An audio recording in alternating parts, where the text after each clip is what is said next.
ನಮಸ್ಕಾರ, ನ್ಯೂಸ್ 26ಗೆ ಸ್ವಾಗತ. ಅಂಬಾರಿ ಆನೆ ಅರ್ಜುನನ ನೆನಪಿನಲ್ಲಿ ವಾಲಿಬಾಲ್ ತಾಲೂಕು ಮಟ್ಟದ ಕ್ರೀಡೆಯನ್ನ ಆಯೋಜನೆ ಮಾಡಲಾಗಿತ್ತು. ಅದರಲ್ಲಿ ಸೋಗಹಳ್ಳಿ ವೆಂಕಟೇಶ್ ಮಾಲೀಕತ್ವದ ಡ್ರೀಮ್ ತಂಡ ಮೊದಲನೇ ಸ್ಥಾನ ಪಡೆದುಕೊಂಡು ಜಯಭೇರಿ ಬಾರಿಸಿದೆ.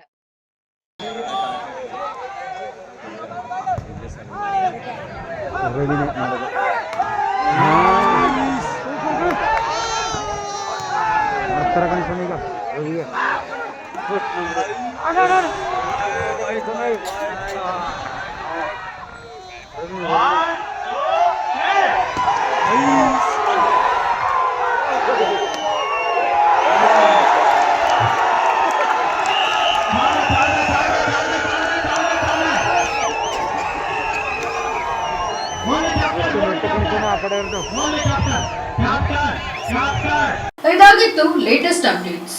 ಇನ್ನಷ್ಟು ಸುದ್ದಿಗಾಗಿ ನೋಡ್ತಾ ಇರಿ ನ್ಯೂಸ್ 26 ಕನ್ನಡ. ನಾವು ನಿಮ್ಮೊಂದಿಗೆ.